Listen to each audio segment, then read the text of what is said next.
الرحمن الرحیم. میرا نام علی عباس ہے.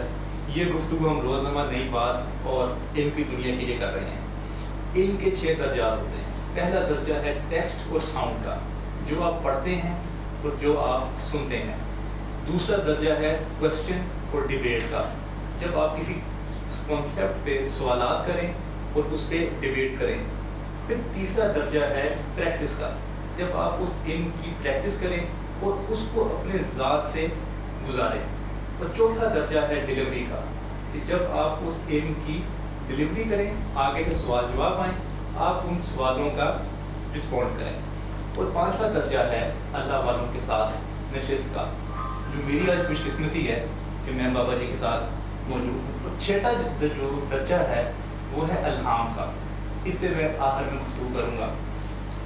اس وقت سارے میڈیا میں یہ گفتگو ہو رہی ہے کہ تبدیلی کیوں نہیں آ رہی. بہت سارے ٹاک شوز بھی ہیں، لیکچر بھی یوٹیوب پہ پڑے ہوئے ہیں. جو میں نے یہ وجہ جو جانی ہے وہ یہ ہے کہ ہماری نشست جو ہے وہ اللہ والوں کے ساتھ بہت کم ہو گئی ہے. مجھے امید ہے اللہ تعالیٰ آپ کو بھی ایسے موقع عطا فرمائے. ہمارے پاس موجود ہیں صوفی اسکالر عرفان الحق صاحب، جو کہ بابا جی کے نام سے جانے جاتے ہیں. میں بھی ان کو بابا جی کے نام سے مخاطب کروں گا. السلام علیکم. وعلیکم السلام. وہ جی میرا آپ سے پہلا سوال ہے کہ آپ بینک کی نوکری کرتے ہیں، 25 سال آپ نے جاب کی، اس کے بعد آپ کا یہ علم کی طرف رجحان اور مذہب کی طرف رجحان کیسے ہوا؟ دیکھیں بات یہ ہے، اس میں بہت بنیادی بات ہے. نوکری تو میں کرتا رہا، مگر ساری زندگی اپنے آپ پر لعنت بھی بھیجتا رہا، کیونکہ میں سود کے ادارے سے وابستہ تھا اور روز سوچتا تھا کہ آج میں اس ادارے کو چھوڑوں، آج چھوڑوں. شاید ایمان میں اتنی قوت پیدا نہ ہو سکی کہ میں اس کو چھوڑتا، مگر جب اللہ نے فضل کیا تو 92 میں نے پھر ریزائن کر دیا اور اپنا بزنس جو ہے وہ شروع کیا. میرے تو کہیں وہم و گمان میں بھی نہیں تھا کہ میں اس دنیا کی طرف چلا جاؤں گا یا اللہ مجھے ادھر گھسیٹ لے گا. صحیح. میں تو ایک دوست کے ساتھ بزنس کر رہا تھا، انڈسٹری چلا رہا تھا میرپور آزاد کشمیر میں، اور وہاں بھی وہ اس لیے لگائی کہ ڈیوٹی فری ایریا تھا. میں کچھ ایسے حالات پیدا ہوئے کہ میں ان کو چھوڑ کے جیلم آ گیا. اس وقت ایک عجیب و غریب واقعہ ہوا. میں اس کو یہ کہوں گا میرا ادھر آنا ایک حادثہ ہے. صحیح. میری کوئی اس میں پلاننگ یا جستجو کا کوئی دخل نہیں. صحیح. میں نے موٹر سائیکل ہوتی تھی ایک سوراب موٹر سائیکل، اس کی فرنچائز لی جیلم میں. صحیح. اس کی شاپ تھی، اچھا بزنس تھا. تو ایک میجر ہے جو آج کل ابھی ریٹائر ہوا ہے فل کرنل، ماجد شیرازی، وہ کو پردہ لینے کے لیے میری دکان پہ آیا تو بڑبڑا رہا تھا منہ میں کچھ، جیسے اپنے آپ سے آدمی خود کلامی کرتا ہے. میں نے کہا یار میجر کیا بات ہے، کیا پریشانی ہے تمہیں؟ کہنے جی میرے والد صاحب کو ہچکی لگی ہوئی ہے پچھلے 5 سال سے، اور میں نے تمام ڈاکٹرز کو دکھا لیا ہے، فوجی ڈاکٹر، پرائیویٹ ڈاکٹر. وہ کہہ رہے ہیں میں خود، میرے والد صاحب پیر ہیں اور ہماری گدی ہے خانپور سیالکوٹ سے تھوڑا قریب، ہم روحانی لوگ بھی ہیں، پرانے پیر کی اولاد میں سے ہیں. ان کو آرام نہیں آ رہا، میں اپنے باپ کی وجہ سے بہت ڈسٹرب. اور میں نے کہا یار کیا کہہ رہا ہے، یہ تو 5 منٹ میں ٹھیک ہو جائے. میں یہ رپلائی کر رہا ہوں، جبکہ میرا کوئی طب کے حوالے سے یا ہومیوپیتھ سے یا ایلوپیتھک سے دور کا بھی واسطہ نہیں. میری فیملی میں ایون کوئی ڈاکٹر نہیں. صحیح. بزنس مینوں کی فیملی ہے. تو کہنے لگا جی کیسے؟ اس نے وہ پردہ شردہ اس کو کیا بھول. میں نے کہا ابھی ناریل لو جا کے اور ناریل توڑ کے اس کا پانی باپ کو پلاؤ. صحیح. اس نے وہ جناب فوراً بھاگا، اس نے کہیں ریڈی سے اس کو مل گیا ہوگا ناریل، 2 ناریل اس نے لیے، توڑ کے پانی پلایا، والد اس کے ٹھیک ہو گئے. صحیح. بس میں پھنس گیا یہاں سے. پھر وہ بات پھیلتے پھیلتے مجھے وہ اپنا کاروبار چھوڑنا پڑا. وہ سارا وائنڈ اپ ہو گیا. لوگ ہی نہیں چھوڑتے تھے کہ میں وہ کاروبار کیا کرنا ہے. صحیح. صحیح. یہاں تک کہ میں جگہ چھوڑ کے چلا آیا کہ میرا کوئی اس میں اپروچ نہیں تھی اس طرح کی. صحیح ہے. مگر لوگ وہاں بھی آنا شروع ہو گئے، ٹالیاں والے میں جہاں میں بلال ٹاؤن میں رہتا ہوں اس سے تھوڑا سا آگے. یہ سلسلہ جب اس طرح شروع ہوا تو میں نے ایک واقعہ ایسا میری نظر میں گزرا کہ جس سے مجھے یہ اندازہ ہوا کہ اللہ یہ چاہتا ہے کہ میں پبلک میں آ جاؤں. صحیح. وہ واقعہ کیا تھا؟ وہ ایسا ہوا کہ میں ایک کتاب پڑھ رہا تھا نظام الدین اولیاء محبوب الہی کی، صحیح، فواد الفوائد، کل بھی میں نے جس کا ریفرنس دیا. اس میں ایسا ہوا کہ نظام الدین اولیاء کو یہ حکم ہوا کہ تم یہ جگہ چھوڑ دو اور کہیں دور چلے جاؤ. جی، ان کے دل میں یہ گمان ہوا کہ یہاں لوگ بہت آتے ہیں، مخلوق بہت آتی ہے، تو کہیں میں ویرانے میں چلا جاؤں جو دنیا سے میری جان چھوٹ جائے. تو جب یہ سوچ رہے تھے وہ، تو ایک مجذوب گزرا. جی، تو مجذوب کہتا جا رہا تھا جب تو چاند بنا اس وقت تو نے یہ کیوں نہیں سوچا تھا، جب تو چاند بنا اس وقت تو نے یہ کیوں نہیں سوچا تھا. تو نظام الدین اولیاء محبوب الہی نے ویرانے میں جانے کا فیصلہ تبدیل کر لیا، کیونکہ مجذوب کا پیغام یہ تھا جب تو چاند بن ہی گیا تو لوگوں نے تو اب تجھے دیکھنا ہے. صحیح. تو جب میں نے یہ واقعہ پڑھا نا تو میری صحیح میں آگے کہ اللہ کی مرضی یہ ہے کہ اب تو پبلک میں آ جا. صحیح ہے. اور پھر میں پبلک میں آ اور گیا. واقعہ بھی اس وقت آپ کے قریب سے گزرا، اسی وقت قریب سے گزرا، جب آپ اس اسٹیج سے گزر رہے میں تھے. اسی اسٹیج سے اس وقت گزر رہا تھا. صحیح. تو میں پھر خاموش ہو گیا. میں نے کہا میرے اللہ کی اب یہی مرضی ہے. کیوں؟ میں نے کوئی طب کا علم حاصل نہیں کیا، کوئی روحانیت کا علم حاصل نہیں کیا. میرا رجحان ضرور تھا روحانیت کی طرف، مگر عجیب و غریب بات تھی میرے ساتھ. میں بہت عرصہ جماعت اسلامی میں بھی رہا، صحیح، تبلیغی جماعت کے ساتھ رہا، صوفیوں کے ساتھ بھی رہا، یہاں تک کہ ایک جو ہمارے ہاں ایک کمیونسٹوں کے گروپ چلتے تھے، جی جی جب یہ زمانہ تھا ترقی پسندی کا، جی جی. ان کے ساتھ بھی رہا. مگر ساتھ ساتھ ذہن اس طرف مائل رہا. تو اس طریقے سے میری پھر وہ باتیں پوری ہونی شروع ہو گئیں، علاج شروع ہو گیا. مجھے خود پتہ نہیں. صحیح. میں یہ کہوں کہ میں نے اس کے لیے کوئی علم حاصل کیا ہے یا میں نے کوئی کوشش کی ہے تو بالکل جھوٹ ہوگا. اچھا، اسکالر کی کیا تعریف ہے آپ کی نظر میں؟ اور آپ بات یہ ہے، میں اب آپ کو scholar ایک کہتے ہیں. میں ایک بات آپ کو بتاؤں، بہت آسان ہے جو میری نظر میں بات ہے. قرآن کے سمپل ترجمہ جان لینا، احادیث کا ترجمہ جان لینا، یا زیادہ قرآن پڑھ لینا، زیادہ تفاسیر پڑھ لینا، جی اسکالر نہیں بنتا. ٹھیک ہے. میرے نزدیک اسکالر وہ ہے جو قرآن و حدیث سے پراپر وقت کے مطابق استدلال دے سکتا. صحیح. جس کے پاس استدلال نہیں ہے ٹھیک. وہ اسکالر بھی نہیں. اچھا، کیوں جی. کہ اسکالر صاحب حکمت ہوتا ہے. صحیح. صاحب حکمت ہونے کا اصل چیز یہی ہے کب کہاں کیا بات کرنی ہے اور کس چیز کو کہاں کیسے اپلائی کرنا ہے، یوٹیلائز کرنا ہے. صحیح. یہ جس کو نہیں آتا جی جی. وہ کچھ نہیں جانتا. اچھا، آپ کے علمی سفر میں آپ کو کن اسکالر سے متاثر کیا؟ مجھے تو نام لے کے بتائیے. میں ایک بات آپ کو بتاؤں صاف، جی میں نے پھر جب میرا ادھر لگن لگی، جی جب میں اس طرف اللہ ہی مجھے گھسیٹ لایا، جی جی. ایک تو میں نے قرآن حکیم پہ بہت محنت کرنی شروع کی، صحیح. کیونکہ جو کلام الہی ہے اور اس میں اللہ کا ایک بہت بڑا کلیم ہے کہ کوئی تر و خشک چیز ایسی نہیں ہے جس کا تذکرہ ہم نے قرآن میں نہ رکھ چھوڑا ہو. صحیح. تو یہ اللہ کا، سچے اللہ کا اتنا بڑا کلیم تھا کہ میرا سب سے زیادہ جو شغل ہے وہ پھر قرآن بن گیا. ٹھیک.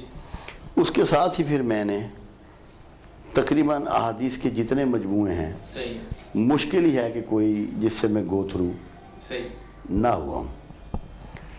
یہ جب ہو گیا اس کے بعد تھوڑا سا میرا واسطہ پڑا پروفیسر احمد رفیق اختر سے. جی. میرے ایک دوست نے مجھے ان کے پاس لے گیا، ٹھیک. گفتگو دیکھی. میں پھر 2-3 سال لگاتار ان کے پاس جاتا رہا صحیح. اور ان کے علمی استدلال جو ہیں انہوں نے مجھے بہت متاثر کیا. صحیح. مگر اب میں اس تاثیر میں نہیں ہوں. صحیح. اس کے علاوہ میں نے مولانا مودودی مرحوم کو بھی پڑھا ہے، جی جی. ڈاکٹر اسرار کو بھی سنا، صحیح. غلام مرتضیٰ کو بھی سنا، طاہر القادری کے بھی میں نے کتابیں بھی ان کی ساری میرے پاس ہیں، سنا بھی. صحیح. میں نے سب کے ہاں ایک چیز دیکھی، اللہ مجھے اس کے لیے معاف کرے، زیادہ اسمبلنگ ہی دیکھی.